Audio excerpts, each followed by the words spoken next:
மத்திய அமைச்சரும் பாஜக மேலிட பொறுப்பாளருமான பியூஷ் கோயலுடன் டிடிவி தினகரன் சந்திப்பு நடைபெற்றது. இது குறித்த முழு விவரங்களை வழங்க செய்தியாளர் கவியரசன் நம்மோட இணைப்பில் காத்திருக்கிறார். கவியரசன், வணக்கம். முழு விவரங்கள். வணக்கம் நவீனா. தேசிய ஜனநாயக கூட்டணியில ஒரு முக்கியமான நகர்வுன்னு நம்ம இந்த நிகழ்வை பார்க்கலாம். அம்மா மக்கள் முன்னேற்ற கழகத்தினுடைய டிடிவி தினகரன் அவர்கள் மத்திய அமைச்சர் பியூஷ் கோயலை சந்தித்து தேசிய ஜனநாயக கூட்டணியில இணைந்திருக்கிறாரு. இதன் மூலமாக அந்த கூட்டணியினுடைய பலம் மேலும் அதிகரித்திருக்கிறது அப்படிங்கிறத நம்ம புரிந்து கொள்ளலாம். ஏன்னா ஏற்கனவே பாஜக, அதிமுக ஆகிய வலுவான கட்சிகள் கூட்டணியில இருக்கின்றன. அதனைத் தொடர்ந்து அடுத்தடுத்த கட்சிகளும் சேர்ப்பதற்கான நடவடிக்கைகள் மேற்கொள்ளப்பட்டு வந்தன. அதற்கு கிடைத்த பலனாக நம்ம இந்த நிகழ்வை பார்க்கலாம். அம்மா மக்கள் முன்னேற்ற கழகம் இந்த கூட்டணியில் சேர்ந்திருப்பதன் மூலம் ஒரு வாக்கு வங்கி அரசியல்ல மிகப்பெரிய பலம் கூடியிருக்கிறது, கிடைத்திருக்கிறது அப்படின்னு தான் நம்ம பார்க்கலாம். ஏன்னா கடந்த தேர்தலை பொறுத்த வரைக்கும் குறிப்பிட்ட தொகுதிகளில் அமமுக பெற்ற வாக்குகள் அதிமுகவினுடைய வெற்றியை பாதித்தது அப்படின்னு அரசியல் விமர்சகர்கள்லாம் சொன்னாங்க. எனவே இந்த முறை அது போன்ற நிலைமை ஏற்படுவதை தவிர்க்கவே தற்போது இந்த கூட்டணி அமைக்கப்பட்டிருப்பதாகவும் அவர்கள் தங்களுடைய பார்வையை முன்வைக்கிறாங்க. வாக்கு வங்கி அரசியலை பொறுத்த வரைக்கும் ஒவ்வொரு ஓட்டும் முக்கியமானது. எந்த ஒரு ஓட்டையுமே நம்ம இக்னோர் பண்ணிட்டு போக முடியாது. அதனால எல்லா கட்சிகளும் அளவுல அவங்க எப்படி இருந்தாலும் அவர்களை இணைத்து கூட்டணியாக ஒரு தேர்தலை சந்திக்கும் போதுதான் வெற்றிகள் கிடைப்பதற்கான வாய்ப்புகள் அதிகம் இருக்கின்றன. அதே போல பெர்ஸ்பெக்டிவ் வைஸாவும் ஒரு கூட்டணி பலமானதாக மாறுகிறது அப்படிங்கிற பார்வையை அரசியல் விமர்சகர்கள்லாம் முன்வைக்கிறாங்க.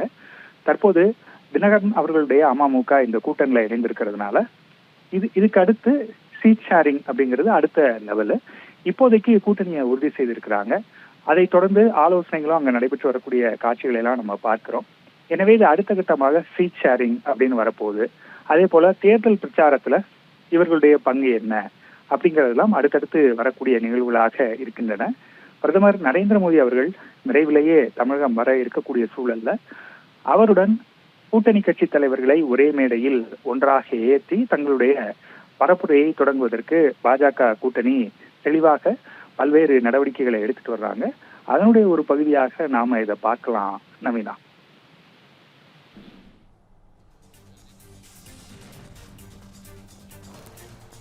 புதிய நீதி கட்சி, இந்திய ஜனநாயக கட்சி ஆகிய வலுவான கட்சிகள் இன்னைக்கு அதிகாரப்பூர்வமா இணைகின்றன.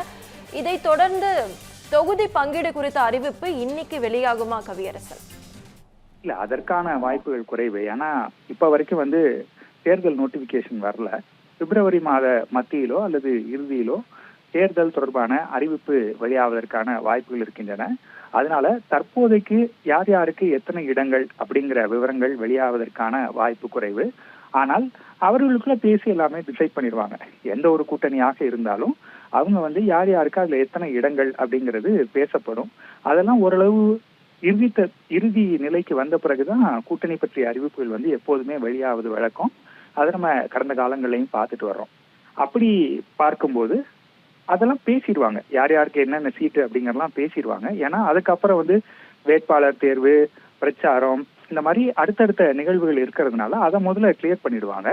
ஆனா அதை வெளிப்படையாக அறிவிப்பதற்கு இன்றைக்கு அந்த அனௌன்ஸ்மெண்ட் வருவதற்கான வாய்ப்புகள் மிகவும் குறைவு. ஒருவேளை தேர்தல் தேதி அறிவிக்கப்பட்ட பிறகு அது தொடர்பான தகவல்கள் வெளிவரலாம் அப்படின்னா.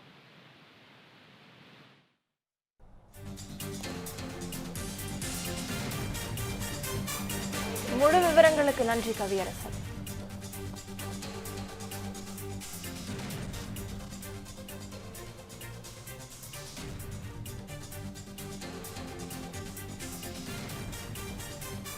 மத்திய அமைச்சரும் பாஜக மேலிட பொறுப்பாளருமான பியூஷ் கோயலுடன் டிடிவி தினகரன் சந்திப்பு நடைபெற்றது. தேசிய ஜனநாயக கூட்டணியில் இணைவதாக டிடிவி தினகரன் அதிகாரப்பூர்வமாக அறிவித்த நிலையில் பியூஷ் கோயலை சந்தித்திருக்கிறார்.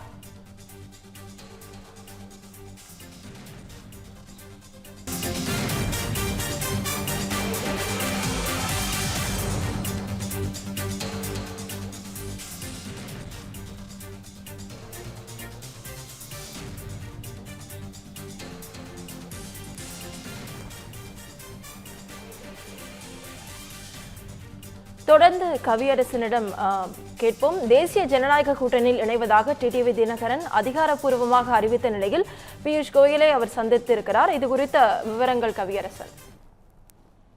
வணக்கம் நவீனா. பொதுவாக இந்த அதிமுக பாஜக கூட்டணி சேர்ந்த பிறகு எதிர்கட்சிகள் முன்வைத்த குற்றச்சாட்டு அல்லது விமர்சனம் அப்படின்னா என்ன அப்படின்னு பார்த்தோம்னா, இந்த கூட்டணியில இன்னும் வேற யாரும் வரல, இவங்க வலுவடையல, பெரிய கட்சின்னு பார்த்தா அதிமுகவும் பாஜகவும் தான் இருக்கிறாங்க, வேற யாரும் இவர்களை நம்பி வரல, அல்லது அவங்களுடைய அந்த டிமாண்ட்ஸ்ல பிரச்சனைகள் இருக்கு, ஒருத்தர் கேட்கறத இன்னொருத்தர் ஒத்துக்க மாட்டாங்க அப்படிங்கிற பார்வைகள் எல்லாம் முன்வைக்கப்பட்டது. ஆனா அதெல்லாம் இல்லை அப்படிங்கிறது தான் தற்போது தினகரன் அவர்கள் இந்த கூட்டணியில இணைந்திருப்பதன் மூலமாக நாம புரிந்து கொள்ள வேண்டிய விஷயமாக இருக்கிறது. பொதுவாக கட்சிகளுக்குள்ள ஒருத்தர் இன்னொருத்தரை விமர்சிக்கிறது அல்லது ஒருத்தர் இன்னொருத்தர் புகார் சொல்றது இதெல்லாம் ரொம்ப இயல்பாக நடக்கக்கூடிய விஷயம். உண்மையை சொல்ல போனா சில கட்சிகள் இது ஜனநாயகம் இருக்கிறது, உள்கட்சி ஜனநாயகம் இருக்கிறது, எங்க கூட்டணியில ஜனநாயகம் இருக்கிறது, அதனால அவங்களுடைய கருத்துக்களை தெரிவிப்பதற்கான வாய்ப்புகள் இருக்கிறது அப்படின்னா பேசுவாங்க. ஆனா இந்த கூட்டணி மேல வேற ஒரு வியூவை தான் முன் வச்சாங்க. யாருமே வரல, வலுவுடையில, ஒருத்தர் இன்னொருத்தரை விமர்சிக்கிறாரு, இவர் வைக்கக்கூடிய டிமாண்ட்ஸ் அவர் ஏற்றுக்க மாட்டேங்கிறாரு, அவர் சொல்றதை இவர் கேட்க மாட்டேங்கிறாருன்னு பல விஷயங்கள் தொடர்ந்து பேசப்பட்டு வந்தன. இன்னும் ஒருபடி மேல போய் சொல்லணும் அப்படின்னா, ஊடகங்கள்ல தினந்தோறும் விவாத பொருளாகவே அது இருக்குது. டிஸ்கஷன் எல்லாம் நிறைய இந்த தலைப்பை வச்சு பேசிக்கிட்டே இருந்தாங்க. ஆனா அதெல்லாம் இல்ல, சரியான நேரத்துல சரியான நடவடிக்கைகள் எடுக்கப்படும், மூமெண்ட்ஸ் கரெக்டாக இருக்கும் அப்படிங்கிறத நம்ம இதை வச்சு புரிஞ்சுக்கலாம். ஏன்னா ஆரம்பத்திலிருந்தே அதிமுகவும் சரி அல்லது பாஜகவும் சரி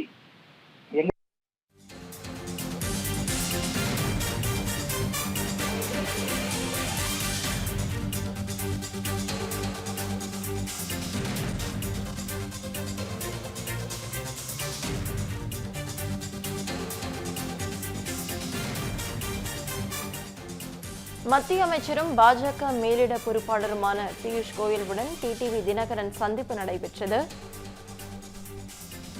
தேசிய ஜனநாயக கூட்டணியில் இணைவதாக டிடிவி தினகரன் அதிகாரப்பூர்வமாக அறிவித்த நிலையில் பியூஷ் கோயலை அவர் சந்தித்தார்.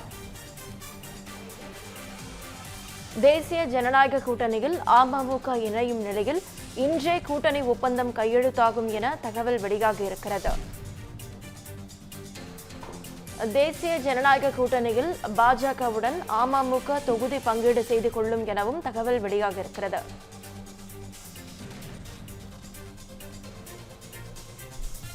மீண்டும் இணைப்பில் கவியரசன் நீங்க தொடர்ந்து பேசலாம். வணக்கம் நவீனா. நம்ம ஏற்கனவே தொடர்ந்து இந்த தேசிய ஜனநாயக கூட்டணியில நடைபெற்றக்கூடிய முக்கிய மாற்றம் தொடர்பாக நம்ம பார்த்துட்டு இருக்கிறோம். அதை நம்ம தொடர்ந்து பார்க்கலாம். இப்ப மூத்த பத்திரிகையாளர்கள் நம்மளுடைய இணையத்துல பேசும்போது என்டிஏ கூட்டணிக்கு இது எந்த வகையில தேர்தல்ல உதவி செய்யும் அப்படிங்கிற முக்கியமான பார்வையில தான் முன்வைத்திருக்கிறாங்க. குறிப்பா பார்க்கும்போது தென் மாவட்டங்கள்ல அமமுகவுக்கு ஒரு குறிப்பிடத்தகுந்த செல்வாக்கு இருக்கிறது. அந்த செல்வாக்கு என்டிஏ கூட்டணிக்கு அப்படியே வருவதற்கான வாய்ப்புகள் இருக்கிறது அப்படிங்கிறதையும் அவங்க சொல்லியிருக்காங்க. ஒரு சிலர் ஓட் டிரான்ஸ்பர் நடக்குமா, கீழே தொண்டர்கள் ஜெல்லாகி ஒர்க் பண்ணுவாங்களா அப்படிங்கிற கேள்வியை கேட்ட போது அதற்கான பதிலும் மூத்த பத்திரிகையாளர்களிடமிருந்தே கிடைத்திருக்கிறது. அவங்க என்ன சொன்னாங்க அப்படின்னா, தொண்டர்களுடைய அல்லது நிர்வாகிகளுடைய மனதை அறியாமல் அவருடைய கருத்துக்களை கேட்காமல் தலைவர்கள் இயங்க முடியாது.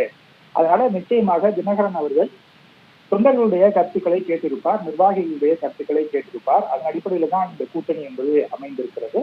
அதனால அந்த ஓட் டிரான்ஸ்பர் நடக்கிறதுலையோ ஒன்றாக வேலை செய்வதிலேயோ எந்த பிரச்சனையும் கிடையாது அப்படிங்கிற ஒரு பார்வையை முன்வைத்திருந்தாங்க. அதுதான் நடப்பதற்கான வாய்ப்புகள் அதிகம் இருக்கிறது அப்படின்னும் சொல்லப்படுகிறது. அது நம்ம தேர்தல் முடிவுல பார்க்கும்போது அது எந்த அளவுக்கு நடந்திருக்கிறது அப்படிங்கிறது தெரியும். இன்னொரு விஷயம் என்ன அப்படின்னா, பாஜக தங்களுடைய தலைமையிலான கூட்டணியில இந்த மாதிரி எந்தெந்த மாநிலங்கள்ல எல்லாம் வலிமைப்படுத்தி தேர்தலை சந்தித்தார்களோ அங்கெல்லாம் அவங்க வெற்றி பெற்றிருக்கிறாங்க அப்படிங்கிறதையும் நம்ம பார்க்கிறோம். ஸோ அதே ஒரு வின்னிங் ஃபார்முலா தான் இங்கேயும் அவங்க அப்ளை பண்ணி அதுக்கான ஒர்க் நடந்துட்டு இருக்கிறது. ஸோ தேசிய ஜனநாயக கூட்டணி அப்படிங்கிறது திமுக கூட்டணிக்கு காங்கிரஸ் கூட்டணிக்கு எந்த வகையிலும் தலைத்தது அல்ல அப்படிங்கிற ஒரு பார்வையை தான் தற்போது தினகரன் அவர்களுடைய இணைவு உணர்த்தி இருப்பதாக சொல்றாங்க. ஏன்னா எப்பவுமே சொல்லக்கூடிய விஷயம் என்ன அப்படின்னா, அவங்க பாருங்க 2 தேர்தலா 3 தேர்தலா 2 தேர்தலா தங்களுடைய கூட்டணியை இன்டாக்டா வச்சிருக்காங்க, அதுல எந்த பிரச்சனையுமே இல்லை, எந்த சலசலப்பும் இல்லை அப்படின்னு பேசிக்கிட்டே இருப்பாங்க. அதே நேரத்துல இந்த கூட்டணி அந்த அளவுக்கு வலுவா இல்லை அப்படிங்கிற பார்வையும் தொடர்ந்து முன்வைக்கப்பட்டு வந்தது. ஆனா அதெல்லாம் இல்ல. இப்ப நாங்களும் ஈக்குவலாக அவங்களுக்கு இருக்கிறோம். டஃப் ஃபைட் தான் இது, நிச்சயமாக ஒரு எட்ஜ் எங்களுக்கு இருக்கு அப்படிங்கிறத உணர்த்துற வகையில தான் என்டிஏ கூட்டணியில தினகரன் அவர்களுடைய இணைவு மாறி இருப்பதாக அரசியல் விமர்சகர்கள் எல்லாம் பார்வையை முன்வைக்கிறாங்க. இந்த நிகழ்ச்சியில நம்ம பார்க்கிறோம் காட்சிகள்ல மத்திய அமைச்சர் எல் முருகன் அவர்கள், அதே போல பாஜக சட்டமன்ற உறுப்பினர் வானதி சீனிவாசன், அந்த கட்சியினுடைய மாநில தலைவர் நயினா நாகேந்திரன், அதே போல அமமுக கட்சியை சேர்ந்த முக்கியஸ்தர்கள் எல்லாருமே இருக்கிறாங்க. அந்த கூட்டணி இணைவு தொடர்பான காட்சிகளை நம்ம பார்த்துட்டு இருக்கிறோம்.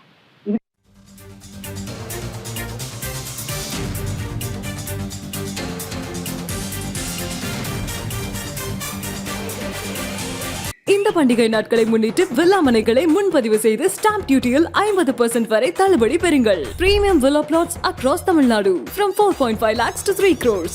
One G Square. For details call 8939750009.